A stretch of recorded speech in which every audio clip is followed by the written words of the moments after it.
नमस्ते छात्रों, इस वीडियो में हम कक्षा 10वीं की विज्ञान के खंड 1.2 पृष्ठ संख्या यानी पेज नंबर 11 के ऊपर जो प्रश्न दिए गए हैं उन्हें समझेंगे। देखिए, वीडियो शुरू करते हैं।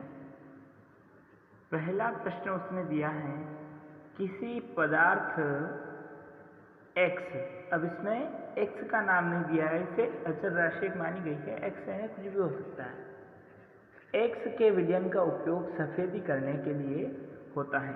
कोई x नाम का पदार्थ है जिसका उपयोग सफेदी करने के लिए, पेंट करने के लिए किया जाता है। तो पहला प्रश्न है इसका, पदार्थ x का नाम तथा इसका सूत्र लिखिए। हमें उस पदार्थ का नाम बताना है जो x माना है, जो सफेदी करने के लिए काम आता है, उसका नाम तथा सूत्र दोनों बताने।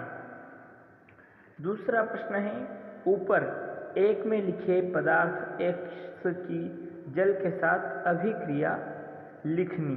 दो प्रश्न दिए गए, एक में तो उसका नाम और सूत्र बताना है, दूसरे में उसकी जल के साथ अभिक्रिया करवानी कि जल के साथ किस प्रकार अभिक्रिया करता है।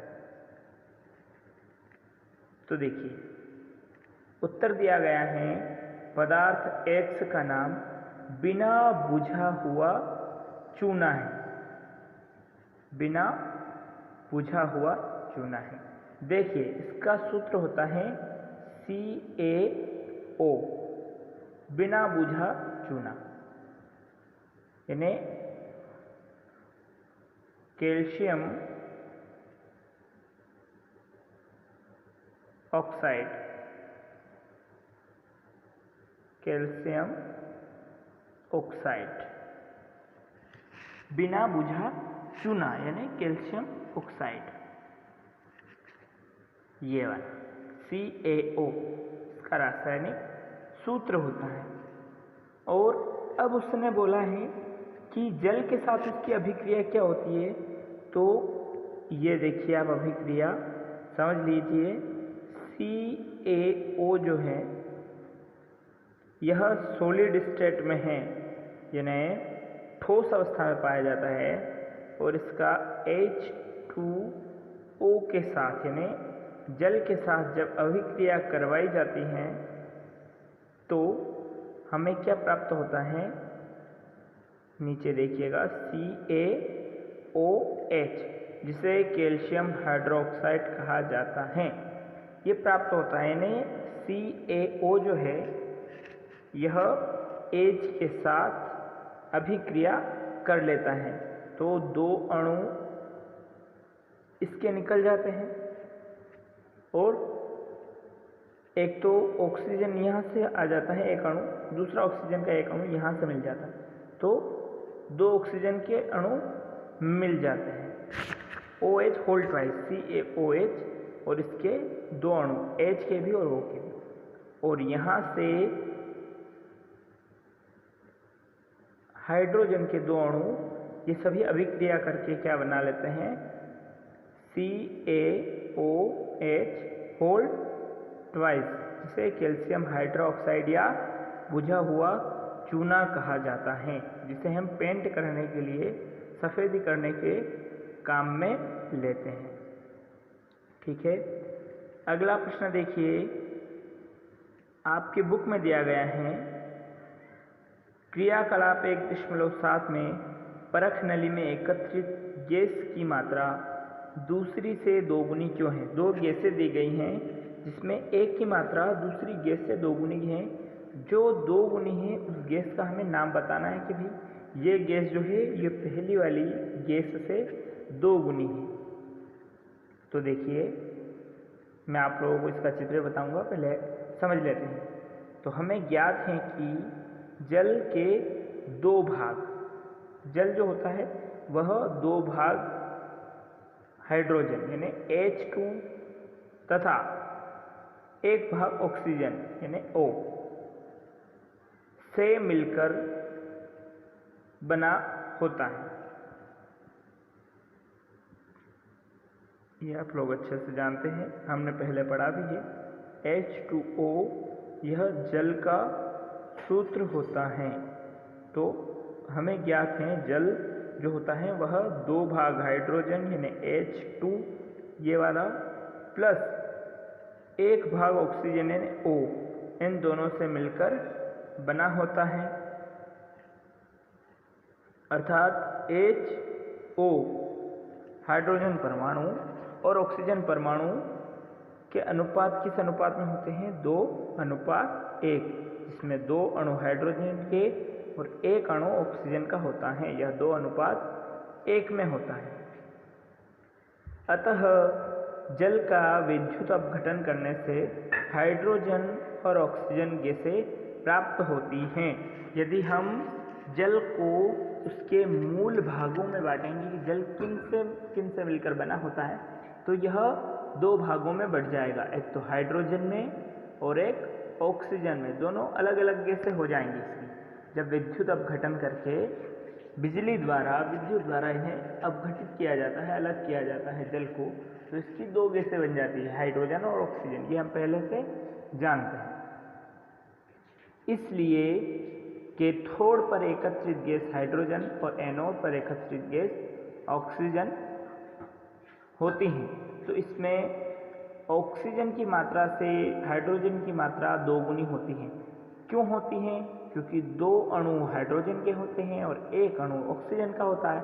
इसलिए ऑक्सीजन एक ही अणु होगा, हाइड्रोजन के 2 अणु होंगे, तो हाइड्रोजन ऑक्सीजन से 2 गुनी होगी। देखिए यह चित्र दिया गया है, इसमें जल का विद्युत अपघटन किया जा रहा है। तो यह स्विच है, बैटरी से लगाया गया है, 2 तार जोड़े गए हैं इसमें, एनोड और कैथोड। एनोड धनात्मक होता है, कैथोड ऋणात्मक होता है। कैथोड में रबड़ डॉट लगाया गया है यहाँ पे दोनों पे। अब देखिए इसमें ग्रेफाइट की अंदर जो होती है, ग्रेफाइट की छड़ होती है, रोड। अब यहाँ जल भरा गया है और इसके अंदर भी जल भरा गया है।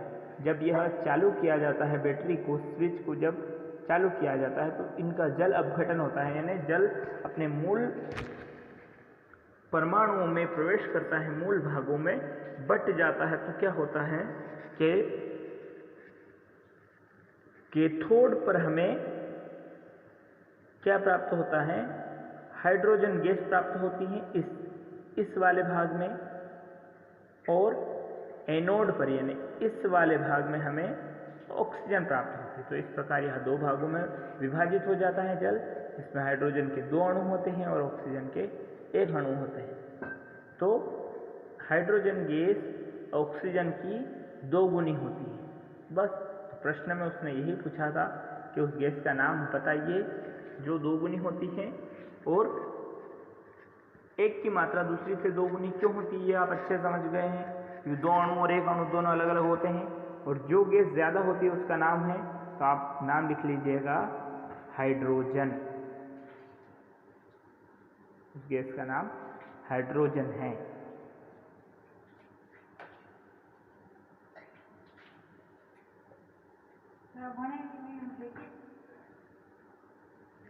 अब खंड 1.3 की पृष्ठ संख्या जो है आपके पेज नंबर 15 है, उन पहले प्रश्नों को ध्यान से देखिए।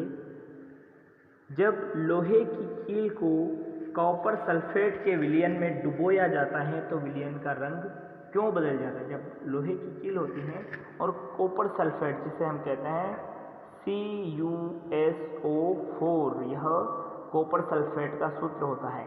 मैं आप लोगों को जो सूत्र लिखवा रहा हूँ इन्हें आप ध्यान से याद कर लें, ध्यान रखते जाएं, साथ साथ में लिखते भी जाएं। CuSO4 जिसे कहते हैं कॉपर सल्फेट, ठीक है, क्या कहते हैं CuSO4 को? Copper sulphate. इसमें Cu यानी कॉपर होता है, SO4 यानी सल्फेट। कॉपर का मतलब होता है तांबा, कॉपर किसे कहा जाता है? तांबे को। तो इसका उत्तर देखिए, जब लोहे की कील को नीले रंग के, उस पदार्थ जो होता है कॉपर सल्फेट, उसका रंग होता है नीला रंग, ये दिख रहा है आप लोगों को। तो नीले रंग के कॉपर सल्फेट यानी CuSO4, यह 4 लगाना भूल गया है आप लोग, यहाँ CuSO4 कर लीजिएगा इस जगह CuSO4, गलतियाँ हमें नहीं करनी है। जब लोहे की कील को नीले रंग के कॉपर सल्फेट में के विलयन में डुबोया जाता है, विलयन का मतलब आप अच्छे से जानते हैं, एक द्रव होता है, यह लिक्विड अवस्था में होता है, द्रव अवस्था में, तो विलयन में जब डुबोया जाता है तो विलयन का नीला रंग हल्का मलिन हो जाता है। जब लोहे की कील को कॉपर सल्फेट में डुबोया जाता है तो थोड़ा रंग जो होता है उसका मटमैला हो जाता है, नीले रंग का पदार्थ थोड़ा मटमैला हो जाता है। ऐसा क्यों होता है? ऐसा इसलिए होता है, यानी Fe जो होता है उसे कहते हैं लोहा। भाई हम लोहे की कील डुबो रहे हैं तो Fe, जिसे आयरन हिंदी में लोहा कहा जाता है, वो Cu यानी कॉपर से अधिक क्रियाशील होता है, क्रिया बहुत जल्दी कर लेता है। कॉपर अधिक क्रियाशील नहीं होता है, जल्दी क्रिया नहीं करता है। आयरन जो होता है लोहा Fe वह अधिक क्रियाशील होता है, इसलिए जल्दी अभिक्रिया कर लेता है। क्योंकि ऐसा इसलिए होता है, Fe आयरन कॉपर से अधिक क्रियाशील है तो वह कॉपर को विस्थापित कर देता है और आयरन सल्फेट तथा कॉपर धातु बनती हैं, इसलिए विलयन का रंग बदल जाता है। देखिए अब इस अभिक्रिया को हम अच्छे से समझते हैं कि ये लोहे की कील को ठोस अवस्था में है, इसे हम कॉपर सल्फेट के विलयन में डुबो रहे हैं CuSO4 जो Aq यानी लिक्विड अवस्था में है। तो उससे क्या होगा, ये आयरन इस सल्फेट के साथ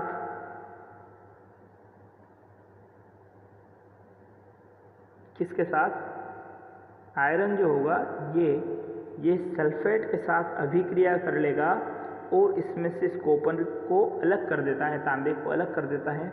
तो हमें प्राप्त होता है FeSO4 प्लस Cu यानी कॉपर। तो कॉपर तांबा धातु अलग निकल जाती है और हमें आयरन सल्फेट मिल जाता है, इसलिए उस विलयन का रंग जो होता है वह बदल जाता है। एक बार और अच्छे से समझ ले इसे, ये आयरन जो होता है Fe लोहा, यह सल्फेट के साथ अभिक्रिया कर लेता है, क्योंकि हम जैसे ही इसे कॉपर सल्फेट के विलयन में डुबाएंगे तो आयरन अधिक क्रियाशील होने के साथ तुरंत ही सल्फेट के साथ अभिक्रिया करके आयरन सल्फेट बना लेता है FeSO4। इसका हिंदी नाम याद रखें आप, हिंदी में इसे कहते हैं, हिंदी में नहीं, रासायनिक नाम कॉपर सल्फेट। क्या नाम है इसका? एक तो ये CuSO4 कॉपर सल्फेट और FeSO4 आयरन सल्फेट। याद रखें, जैसे ही डुबो कर हम बाहर निकालेंगे या उसमें डुबोएंगे तो आयरन के साथ सल्फेट मिल जाएगा तो FeSO4 बन जाता है और ये कॉपर जो है यह विस्थापित हो जाता है, अलग हो जाता है, तांबा हमें अलग मिल जाता है। इसीलिए यह नीले रंग का जो होता है वो हल्के हरे रंग में बदल जाता है, हल्का हरा रंग हो जाता है उस विलयन का। इसलिए जब लोहे की कील को कॉपर सल्फेट के विलयन में डुबोया जाता है तो विलयन का रंग बदल जाता है।